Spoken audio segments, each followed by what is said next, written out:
Yeah, I wanted to thank you all for being here and for the invite to present to this group. We know that online safety is very important, and am I going to be able to share my screen? I'm assuming here. Let's see. Yes. So as you can see by, oh, I'm not sure that's the right one or not. Are you seeing just the regular slide? Yes, Tony. Yeah. Okay, good. So as you can see, I created this presentation for the Pathfinders. And there's a broad age group that we're covering here today, but it's good to have this conversation. And David, thank you for inviting parents to attend as well. I do have a segment here for parents that I hope they'll find helpful. Before we start, I should have a few disclaimers here that the presentation represents my personal opinions, and however, it's based on my professional experience, but it's not affiliated with any business or other entity. The topic of online safety, as you can see, is, and you will find, is an expansive one. And while I meant this presentation for a general audience of youth to adult, I hope that you consider it a starting point, and that you continue the study to really find out specific information for your age groups. So let's begin. So are you practicing safe online habits? Let's go through that and talk about what online safety is. Online safety, simply put, is the act of staying safe while you're using the internet and while you use those devices that you use to connect to the internet. And more specifically, it's what you do to protect yourself and others from online harms and dangers. So how do we connect? So that's the first step in understanding how to protect yourself. So we use cell phones almost continuously. Obviously, everybody knows that, not just to make phone calls anymore, but to access social media, take care of personal and business matters, and to give us directions, find a place to eat, and more. Similarly, we use laptops and computers for the same purpose, but tend to focus more on schoolwork and other business work and personal needs, such as paying utilities and whatnot with our laptops and computers. And of course, we have our tablets and iPads, similar to our cell phones. However, we usually use those with a heavier focus on digital media, such as watching movies and other things like that, listening to music and watching YouTube because of their larger screens. Gaming consoles like Xbox and PlayStation, often not thought about by parents, but used heavily by the youth and young adults to not only access those games, but also to communicate with others live during those same games. A lot of people don't realize that that's the case today.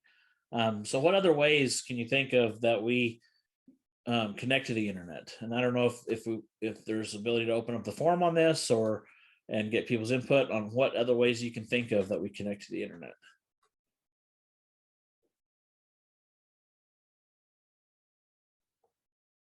I can give you some examples. For example, our televisions nowadays are connected to the internet. We have devices such as Amazon Echo and Google Nest.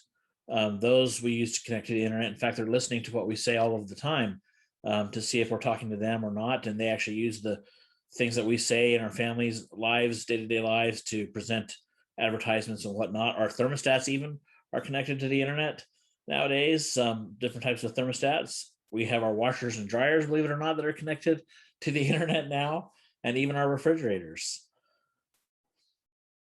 So why do we need to learn specifically about online safety? Well, the internet, as we all know, is it can be fun and very useful. Earlier, we recognized the value of the internet in paying bills, learning resources for school, staying in touch with family and friends, and even for creative expression. But it can be dangerous. So with that good, we need to understand those dangers. We're under constant attack by bad people who try to trick us into giving them our personal information that they can use, sell, or to steal from us, or even hurt us in other ways. So learning online safety helps us to protect ourselves from these dangers while still allowing us to benefit from all the good things that we find online. And protecting ourselves is very important considering how much time we spend online. Did you know, in fact, that the recent study by the National Cybersecurity Alliance shows that in the age groups of 8 to 18-year-olds, they spend an average of 7 hours and 38 minutes per day online.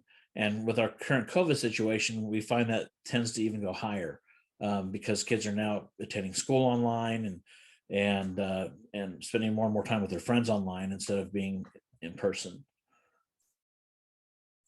So to get started on how do we keep ourselves safe, there are some general safety rules that we should follow. And jumping into those, we have passwords.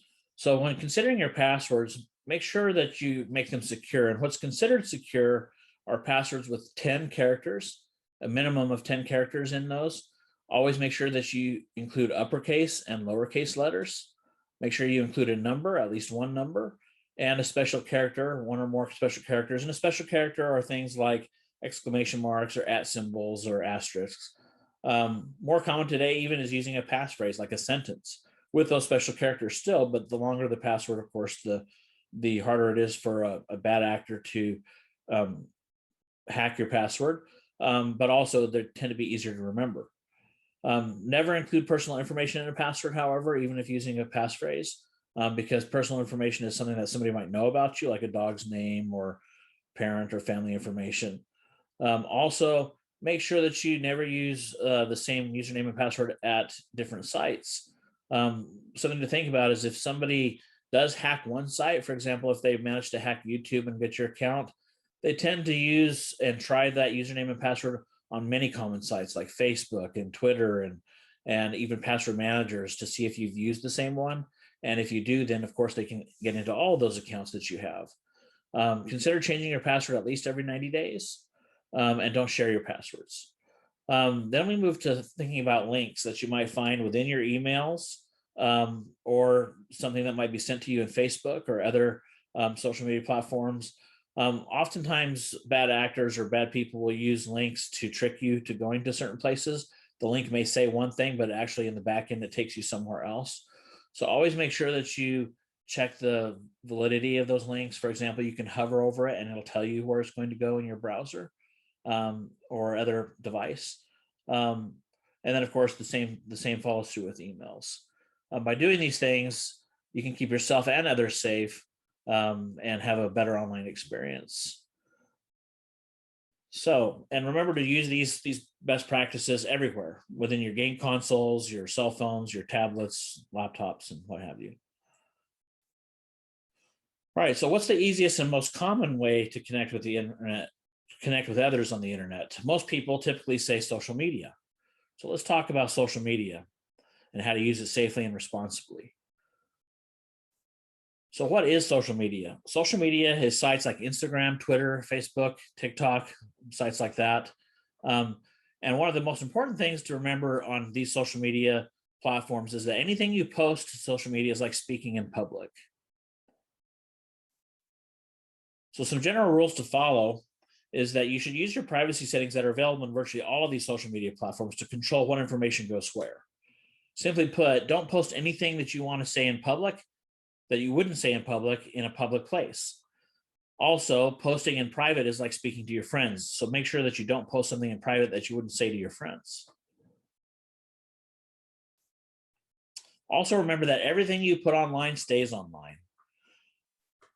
When you upload a post, or you post some text, or you upload a video or a picture, even when you delete it, somebody may have had the opportunity to save it, to capture it. And also that you should remember that most platforms like Google, Twitter, TikTok, and similar, they have what's called cached copies. They store a copy of everything that's ever been posted online. And there are ways to search those cached copies or stored backups, and download that information. So even if you've deleted something, that content still remains, and it remains out there forever. Something that many of us, or most of us, should remember from when we were younger, or if we're still young, is parents talking to us about stranger danger. That same thing exists online. When online, you can and should use that same or similar care that you were taught by your parents. Because when you're online, you never know who you're really talking to. People, since we don't always have a face to a name, or a voice, they can pretend to be anybody they want to be. They often do that. They pretend to be somebody you know or somebody else.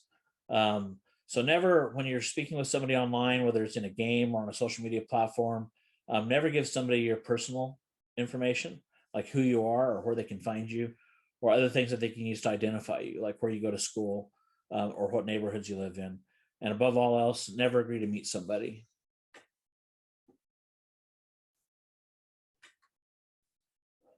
Blocking. Take advantage of the tools available to you in online systems. Most of these systems have the ability to block someone. And I encourage you, when you notice somebody who's treating you or others badly, that you block them. Block people who don't conduct themselves in ways that reflect what you believe. Block people who say things that don't agree with how you feel. When you don't block somebody and you allow people to post on your page, for example, on Facebook, and if somebody's looking at you on Facebook, they see those posts and it reflects on you. And so this includes somebody who may be bullying you or somebody else. So let's talk about social media bullying, because it's a very important topic and it's something that happens a lot. If you are somebody who's being bullied, or you know somebody who's being bullied, make sure that you tell someone. Tell someone you can trust, like a parent or a guardian, a teacher or a pastor, or ask a friend if they know somebody that they trust that you can speak to. With help, get help to save the evidence of the bullying, like screenshots, copying and pasting of what's happening. An adult or a pastor or teacher may have other ways that they can help you do that if you're not sure how to do that. It's important to save the evidence of the bullying in case the authorities ask you for that evidence. And then, of course, remember to alert the authorities about what's happening. For serious bullying, sometimes it's the only way to stop the hurting that somebody can be doing, and that hurt can have serious consequences. And don't forget that you can block them. And one of the stats on DoSomething.org website, which is heavily focused on bullying, suggests that more than half the time an online bullying will stop within 10 seconds of somebody intervening, whether they're blocked or an authority is alerted. It happens very quickly because bullies don't like to be confronted. So now that we've got the general topic of online safety out of the way, let's talk about those who are maybe more new to internet use or in the younger categories. So if you're new to exploring the internet, make sure that you always get permission from a parent or guardian. And remember, again, only talk to people that you know face to face. Never use your real name or say something that can be used to identify you, like giving out your school information or where you go after school or before school, maybe who you spend time with friends. Never give out information for friends and family members. Ask a parent or guardian to review the sign-up forms or registration forms for games and other systems to make sure that you're being protected. And then, of course, don't download or install anything without permission. Oftentimes, bad people will make you think that you're downloading or installing something that you're not.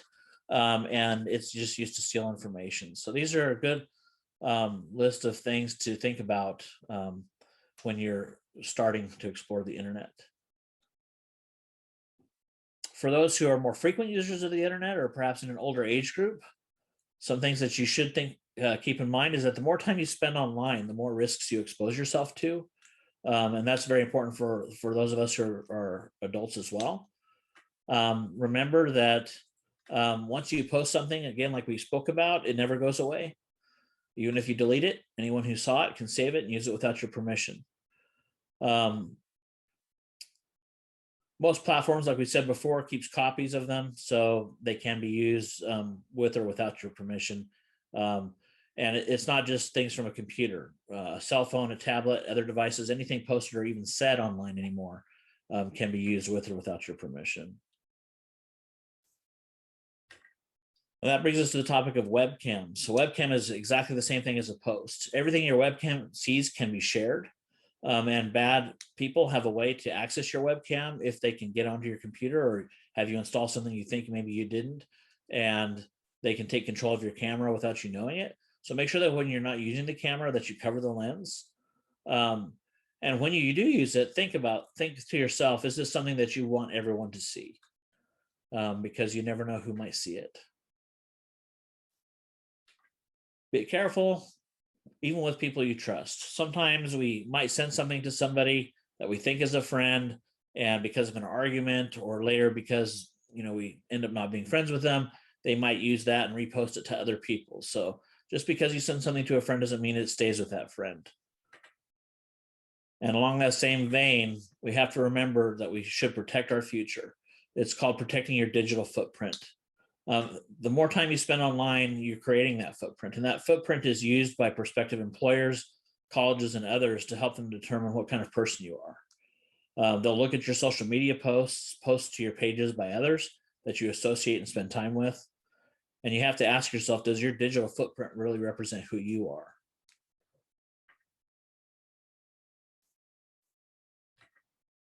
Also remember, and almost more important than anything else, is protecting your presence. Most systems nowadays, like Facebook, have what's called geotagging. And so, and other systems do as well, but this tells viewers of your posts and viewers of your content where you are at the time of that post, or where you were at the time of that activity.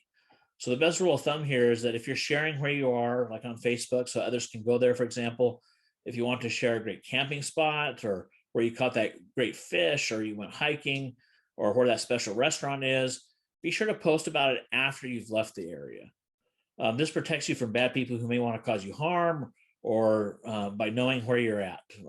My daughter is very active in hiking and going out and exploring the world, and she likes to post on her social media site to her friends and others where she's been, so that they can go to those same places. And she knows that she should do that after she leaves and goes to the next area, perhaps, so that they don't know right then and there where she's at. Usually the best rule of thumb there is posting that information the day after you've left, so that they know where you've been and they can see and go visit that place, but not the same time you're there. So very, very important. And so for parents, it's also important that we protect ourselves, as well as how we advise our children to protect themselves. So remember that you should always talk to your kids. Discuss online safety early and often.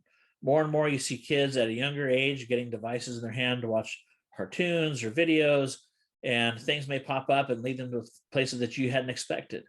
So again, discuss online safety early and often. Be open and honest with them about the risks and what's out there. Establish rules, but be flexible, because there are sites that kids might find important to themselves that we don't understand. Listen to your kids, let them share why they enjoy those sites. Again, it may be important to them, and the apps that they use, because it's not just websites they go to, there are those applications. Have them discuss how staying connected is important to them. Be a good role model, of course, above all else. Remember, what we do, they do.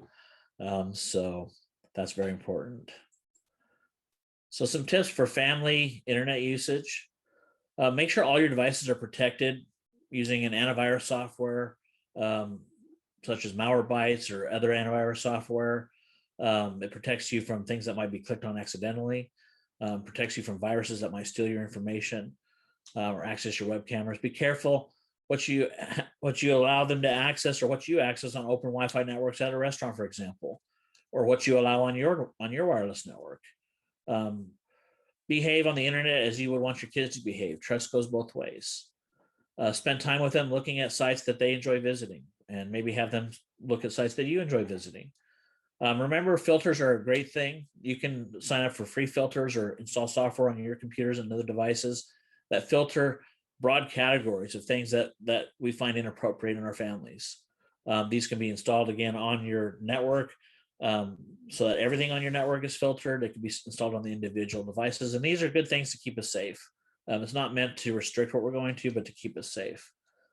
Make sure each child has their own non-privileged account, which means that it protects them from installing software accidentally.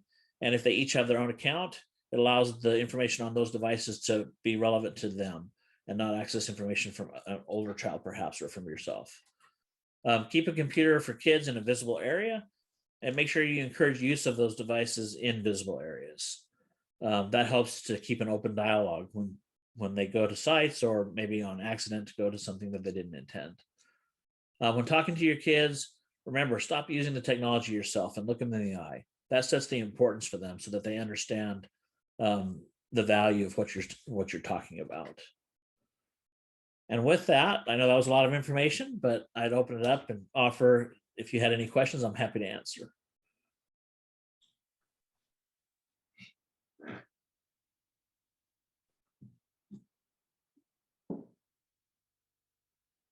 All right. Well, thank you. I appreciate it.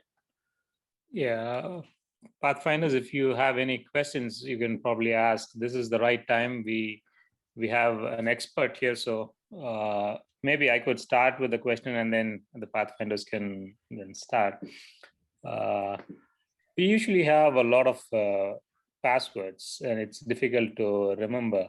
And sometimes we email the list of passwords to our email. Is that safe or? No, definitely not. It's a great question. Sometimes people will email those passwords. They'll have them written down somewhere. They'll have them on a file on their computer. That's definitely not safe to do that. There's plenty of other ways to store passwords. There's free ways to store passwords. You can use what's called a password manager, which you can go online, or you can download some that are free, like KeyPass, which is what I use on my personal computer to store all those passwords, usernames, passwords, and other details like security codes and what have you, that you can then create very difficult passwords so nobody can guess those, and it auto types them for you so that you don't have to even necessarily remember them yourself. And so definitely never write those passwords down either on a paper or in a digital format, or send them to others. Always use a password manager if you have too many to remember. Sure. Thanks, Tony. You bet.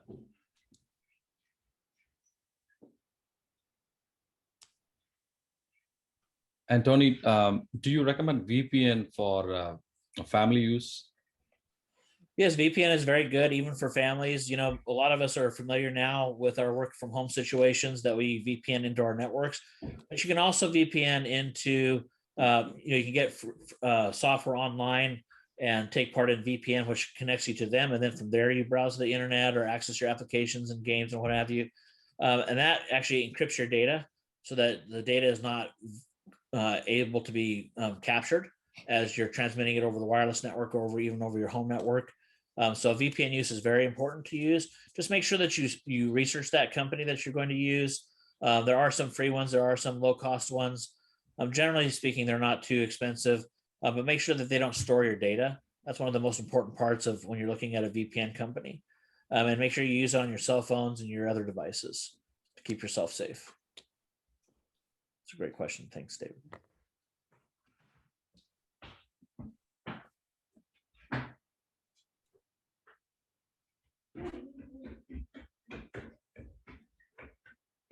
We certainly do not want to miss this opportunity, Pathfinders, to get answers from an expert. So please go ahead with your questions. Maybe I can ask another question while you think. We have this tendency to have maybe one complicated password, but then use the same password for many accounts. Is that okay? So that's a great question as well. And the answer to that is no. You definitely, as I spoke about in the presentation, you want to use a different password for every site. And I know that can be difficult, but if somebody does hack your information on one site, they always take that information and they sell it, and then they'll try to use it on every other common site out there. And so if you use the same password, that'll allow them to access, once they gain access to one of your applications or systems, they can now access all of your systems. And so definitely don't want to use the same password, especially the same username and password for more than one site. Okay, thank you. I think I saw a raised hand by, I don't know, I'm not sure how to say that, Adriel. Yes. Is it good to like have two accounts? Like what I usually do is like I use my school account for like most of, and then I have another personal account that I also use if I need to. Is that safe, or should I just use one account? Two accounts is good. Sometimes you, even for adults, we'll use one for business, for our business Facebook page, and one for our personal information to keep it separate. And that's okay to do. Just make sure that your family or your parents or whoever your guardian is or responsible person is aware that you have two accounts and what your reasons for those using those two accounts are. But it can be a good thing. Thank you. You bet. Great question. Hi, what's the difference between a VPN and a normal internet service provider? So that's a great question. So an internet service provider, you're just connecting online, and then everything that you're transmitting back and forth, for what website you're going to, a search engine you're doing, and all your search terms and emails you're looking at is being sent back and forth between you and then through the internet to whoever you're connecting to. And that information can be captured by anybody, and then gone through and looked at. And so they know what you're doing and what you're searching for and what you're looking at. A VPN basically connects you to a private server over that same internet and encrypts the traffic. It basically jumbles up all the information so that nobody can read what you're doing and see what you're doing. So when that information is encrypted or jumbled up and put security codes on it, it keeps you safe from anybody seeing what you're doing. And so the VPN isn't different than the internet. It's just it's a layer between you and the internet that keeps you safer. Thank you. You bet. Great question. Thanks. Jerusha has a question. Yeah. What age would you recommend social media? Well, that's very different for every family. Every family has to decide those things. I know for me, I was a little bit more strict and probably than a lot of families, especially nowadays when my kids were young. I actually didn't even give them a cell phone until they got into junior high. But I think that I think junior high is a great age to because they've developed a lot more friends. You're online. You have a lot more creative ideas that you want to express. But even in depending on what grade school are in your community, I know here in mine, 6th grade moves into junior high now. But even the younger kids, some kids could have social media, but I think that they should be heavily monitored by parents to make sure that there's safe practices happening. And if you're talking well, communicating frequently with your parents and the parents with the kids, I think it can happen at an earlier age. But I think that ideally, for my family, I waited until they were at the junior high age. Okay, thank you. Middle school. Yeah. Thank you. You bet. Thanks.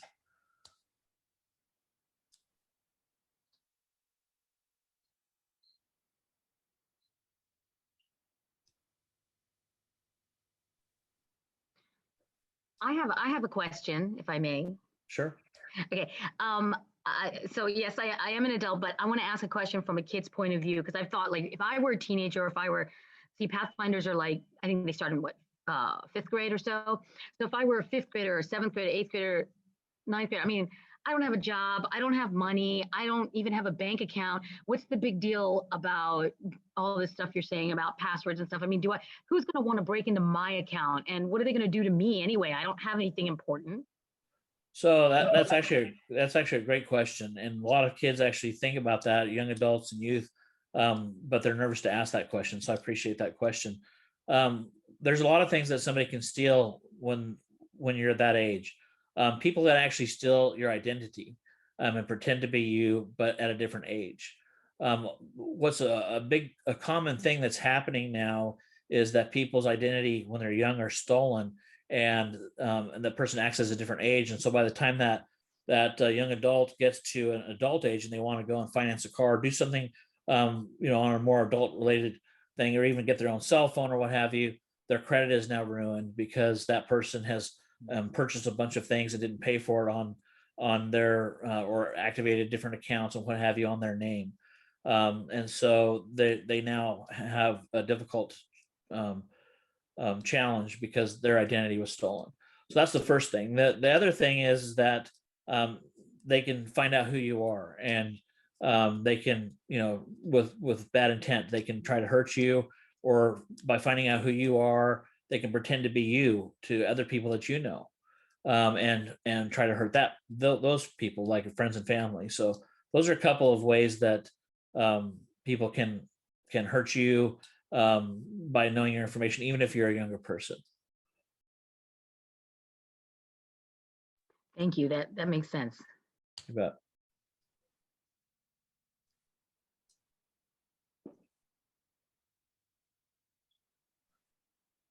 Anybody else?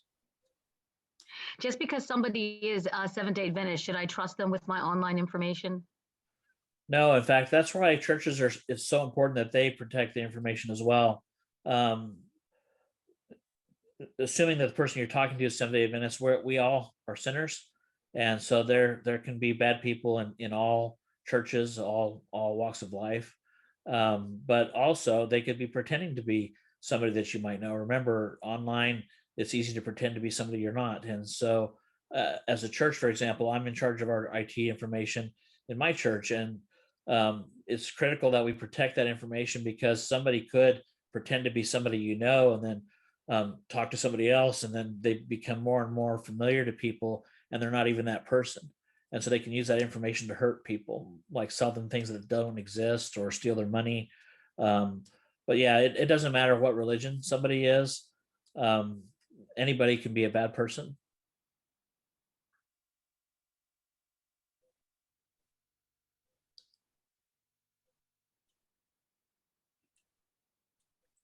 So like, how do we know if a website is safe to use? So there's a number of ways that you can know if a site's safe to use. One is to talk to a parent who's maybe more experienced, or another person like your pastor or guardian. But some of the ways you can look to see if a website is safer is in the search bar. There's a little lock. There should be a lock, and that's called a secure site. And so a lot of times bad people who make fake sites don't go through the time and expense to do that, and so there can be that little lock. That's the first signal that it may be okay. But also some sites can actually have viruses on them that you don't know about. And that's where those filters that I talked about come in, or the antivirus software on your computers comes in. Those will know about sites that are known to be bad. And so they can warn you before you go there that this site is possibly bad. And we have that where I work in place, and many offices do that. But a lot of people don't have that at home. So I would encourage you to have the antivirus software on your computers and filtering on your computers that knows about those things to protect you. But also look at the content. Does it look, when you go to a website, it looks really good and they've got good content and things that, and then there's ads that pop up and things like that on the side that really don't fit with what we believe or what we're even there for. Sometimes sites that have that information can typically be bad. That are pretending to be good, because a good site doesn't generally have that kind of information popping up in advertisements and links to other places. So you have to use your best judgment to say, is all of the content on the website, including the advertising, something that I agree with or intend to be involved with. And Mark makes a great comment. HTTP is not a secure website because it doesn't have the letter S. And that letter S is what puts the little lock on the little lock picture on your browser.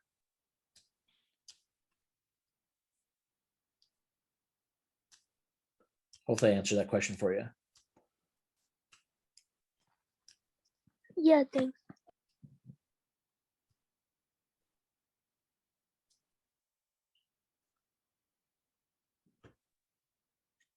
Anybody else?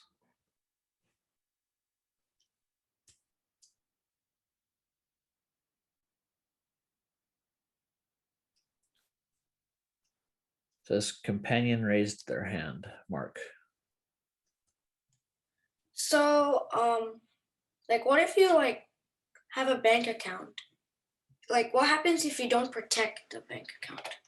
Sure. So somebody can definitely hack into those credentials. Most banks now offer what's called two-factor authentication or multi-factor authentication. Even gaming sites do. I know there's some games that I play and they have increased security for logging in. What that means is you have more than just a username and a password. Once you put your username and password, for example, it'll send you a code to your cell phone, and then you put that code in, and that's how they know that it's you, because it's going to your cell phone. Or some of them require that you are able to answer a certain question, that they provide a list of questions that you would put answers into, and then you can answer those questions if you answer those questions correctly. So a lot of those sites like banks and where you might go to pay utilities or even games now, and social media has that as well, has that multi-factor authentication where it takes more than just a username and a password. And I'd really encourage that if your sites that you go to have that feature, that you utilize that. So it's very important. I know that I do that on my banking accounts and all my utilities and social media platforms. Mark again. Oh, also, can people steal your money if you don't protect your bank account? Sure, they can. If they can log in as you, they can transfer that money. If they, some people will send an email that looks like it's from their bank, and tell you to click a link to transfer funds because of an overdraft or some other problem happened, or they're wanting to just, whatever lie they're telling you. And if you follow what they're saying or put in your information, you've now given them access to your money. And how do we secure a bank account? Again, make sure you follow the password rules that we talked about, using complex passwords with all the special characters and uppercase, lowercase, and numbers, and then use that two-factor or multi-factor authentication, like have it send you a text code, or have it ask questions that you know the answers to. Adrielle? I was just wondering what would be an expert recommendation from you for like a VPN and filter thing? I can't give you a specific VPN company to use because there's so many out there. I would encourage you, you can Google, of course, VPNs, but most of the legitimate ones or the good ones will cost some money. So you'll have to obviously talk to your family about setting something up for your family, an account, but they shouldn't be too expensive.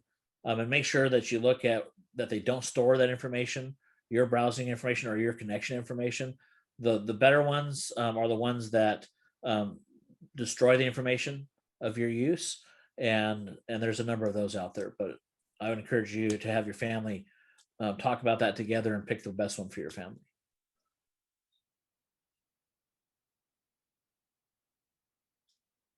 All right, thanks. You bet. There's a question I see in the chat from Alden. How can we be safe on the internet when we grow up to be an adult? Well, that's a great question. And the first thing to do is to make sure that you're using the internet, building that profile or that footprint of yourself. Don't post things and associate with people who post things that are harmful or hurtful to others. Make sure that you're always using, those secure passwords, different passwords and logins for each site. Make sure that you're using multi-factor authentication if it's available. And always remember that what you post stays online always, even if you delete it.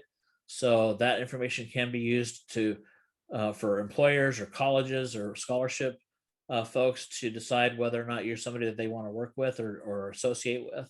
So everything you post out there today can be used to decide what kind of person you are tomorrow. So always think about what you post before you post, or think about what you do before you do it. And ask yourself, is this something that I want my pastor or my family, my mom, my dad, my brother, my sister, or my friends to know? Is this something I would say to them in person before you do anything? Yeah, Mark. So usually I see some websites which are not secure, but like nothing really happens to me. So a lot of times things are happening on the background in your computer that you don't know about. They get those unsecure sites, for example, and even secure sites that are bad can install software on your computer.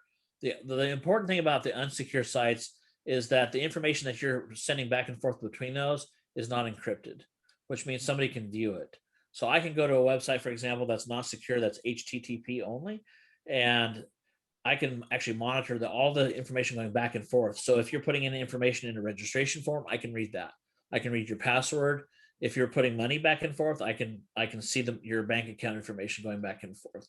And so everything going back and forth between a non-secure site is readable by anybody out there in plain text, just visible to them. A secure site, that information is encrypted to the website. So some of that information, like a registration form, is encrypted. And that's the big difference between an encrypted and non-encrypted site. And also if it makes also like even a not secure site, does it have pop-ups a lot? They can, and that's why it's important to use either an add-on to your browser, like a pop-up blocker, or a browser that has a pop-up blocker built in. And those will actually block pop-ups, because a lot of times pop-ups will take you to sites that aren't validated by the website builder. And so a pop-up blocker is very important. Okay. And also there's like an app called Scam Shield that protects you from scammers, right? It can at a certain level, yeah. So there's several questions in the chat here. How do you learn to be safe in online games, even when the only people you play with are your friends? So making sure that they are your friends, that's important. Obviously, in a game, you can usually add friends and you know who they are since you're only adding your friends. But being safe is don't chat in any open chat rooms about your personal information. Make sure that you're keeping that information you're sharing back and forth just between you and your friends. A lot of times there can be grown-ups in there who maybe don't use the same kind of language that we value in games. I know I experience that in games I play, and so I'll usually just mute the team so that I don't have to listen to what they're saying because it offends me. And so, but you should also think about the people that you're playing with in there. If you've added them as a friend and they're not really a friend in person, think about, is that the game you should be playing? If it draws a lot of people who act badly. But yeah, if they're your real friends in real life and you know that they are, and you've added them and that's all you speak to, just be careful what you chat about in open chats. Let's see, talking on the landline about banking information is also dangerous. It can be, yes, on a regular landline, which a lot of people don't have anymore, but that information is easy to capture. Yep, for sure. You should never really share or text banking information back and forth. If you do have to share that with a family member, for example, just do it in person. Jordan says never download apps that can protect your PC. It's important to make sure that what you're downloading, don't just Google and say, hey, that says it's going to protect me and install it. That goes back to a parent should make sure that your kids have non-privileged accounts, which means they can't install software. Especially for the younger folks, obviously you don't want to get in the way of the older or young adults to do what they need to do, but that's the difference between a non-privileged account and a privileged account on a computer or a device. A non-privileged account can't usually install things, and a privileged account can. And that encourages that you look at that software together to make sure it's the right choice to protect your kids and your computers. Yeah, on your PC, it says you're an administrator. That's usually not the best idea for younger folks.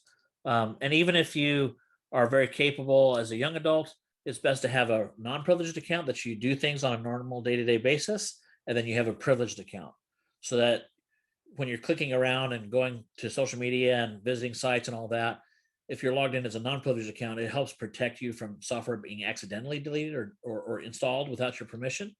And then that forces you to log in as an administrator or a privileged account to actually install software that you mean to install. Yep, that's good. Your dad protects your account. Yep. So Jordan and Alden have questions. I guess we'll start with Jordan. When you when you have like a when you have like a like when like something like when the when they pop up like when you're like watching something and then they show like these advertisements about them and you don't know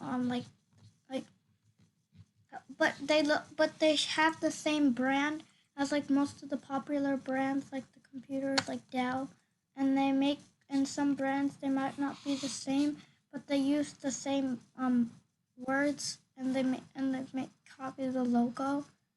Yep. Yep. How do we know if it's like real or not real? So it's very difficult to know whether it's real or not real, but usually the starting place is to hover over with your mouse, move your mouse over a link, and it should pop up a little thing that shows you where it's taking you. So if there's an advertisement for Dell, for example, and you hover over that link and it doesn't say Dell.com in the information, then you know it's not going to Dell. And the best thing to do is if you see an advertisement that you're interested in, don't click on that advertisement, but instead go to that company instead. Open a browser and go to Dell.com, and then you know you're on Dell's site for sure. And then go and find what you were looking for at that point, rather than following advertisements. Facebook, for example, is one of the worst systems for giving infections to your computers because they have ads all the time, and the bad people put ads there all the time, which cause infections to your computers. So, yep. So Alden? My question is, what would happen if we open an unsafe email or download in an unsafe website?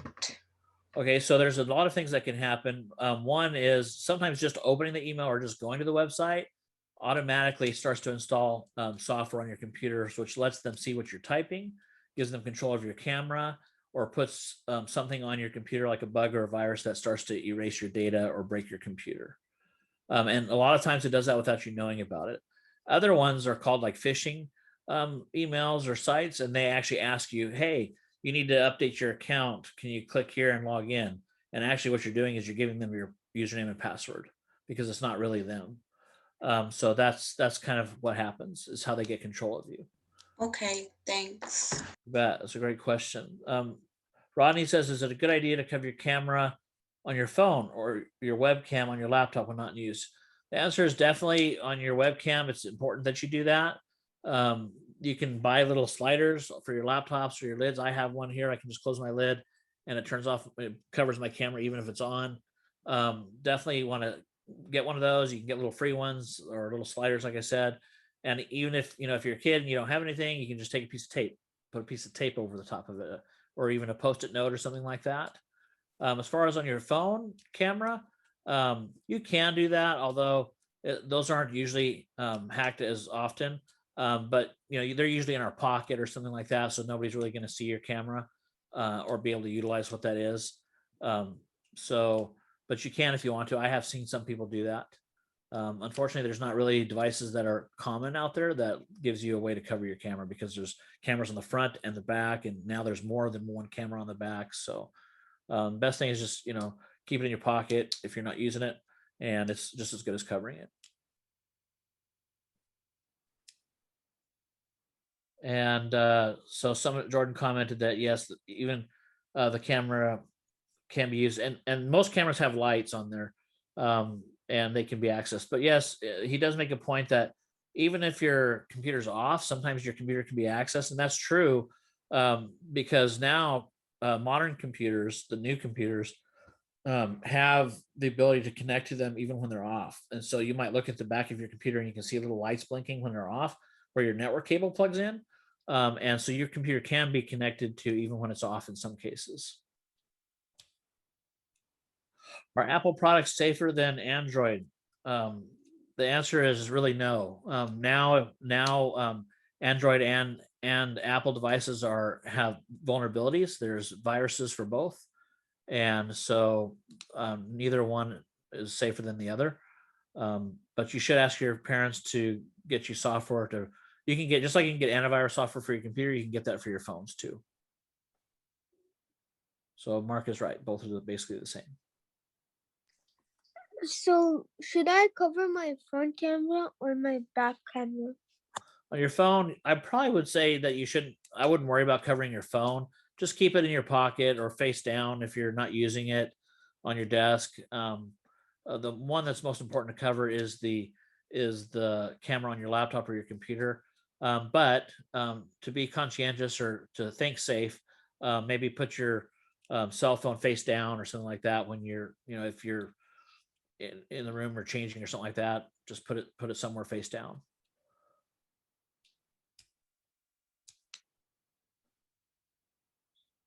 And yes, you can have apps to protect you from viruses and scammers. Yep. They even have apps that you can load on your phones that will tell you if a call is likely a spam call.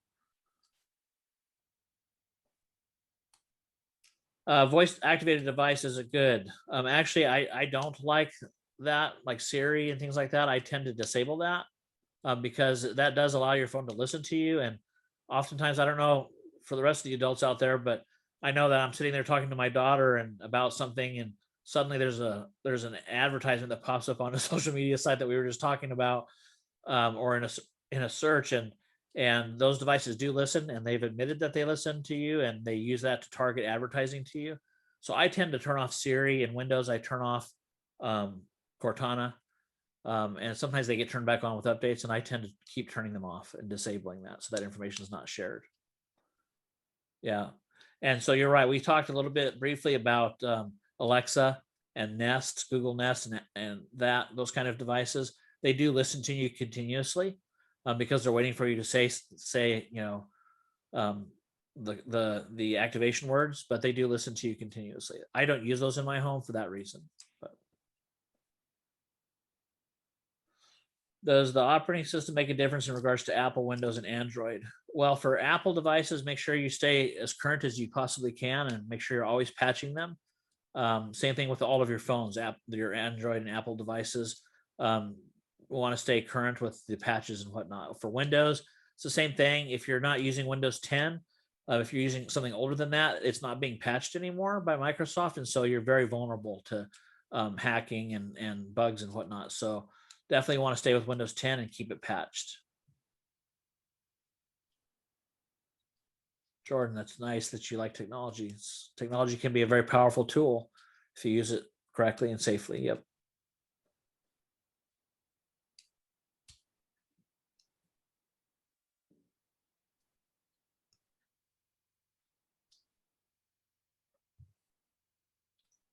Any other questions?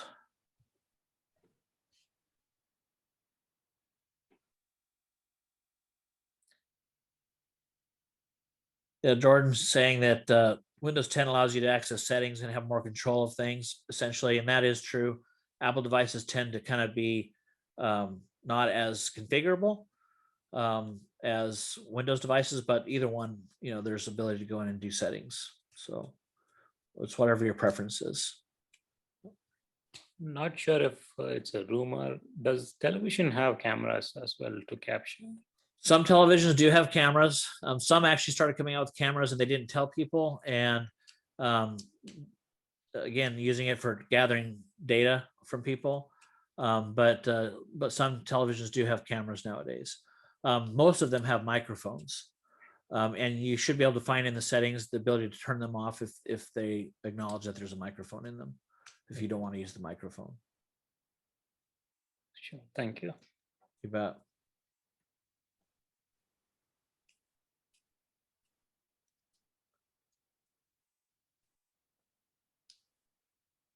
We have another couple of minutes. If there's anyone who has a question, we are coming to the end of our allotted time. So Adriel says, is a website more prone to being hacked than another one? Sure, a website that is non-secure is more likely to be hacked because they haven't taken the time to put it in. If a website is built with old code, like typical HTML or old WordPress sites and things like that, then if it's an old version of that type of a platform, then it's more likely to be hacked if they're not kept patched. I have a quick question. I see a lot of young people who put on Facebook or Instagram or whatever, I can get their cell phone numbers from there, in the about information, they'll put that. What do you suggest or recommend about that? Yeah, never put your personal information that's publicly available. Always set your social media sites to private and never make that information available. Like we talked about earlier in the presentation, utilize the private settings in there because you can find out, it's surprising how much you can find out about somebody from either just a phone number or even if they're posted in a school newspaper or even a local newspaper, you have their name and you know what school they go to. You can find out where they live, where their parents work. Usually with that information, you can find out, what the parents' hours are, where the kid's going after school. Is shocking how much information is out there and available about us. So the less you put out there, the better, because it makes it harder for somebody to find out about you. So definitely, I would not recommend posting anything personal out there in a non-private setting.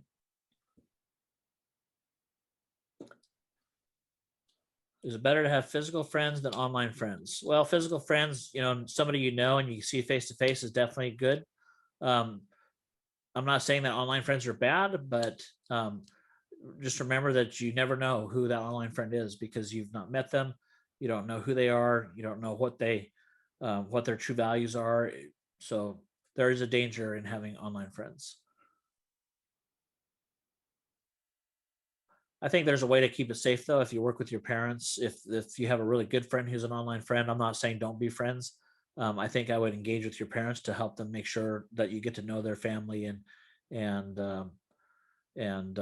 approach it safely.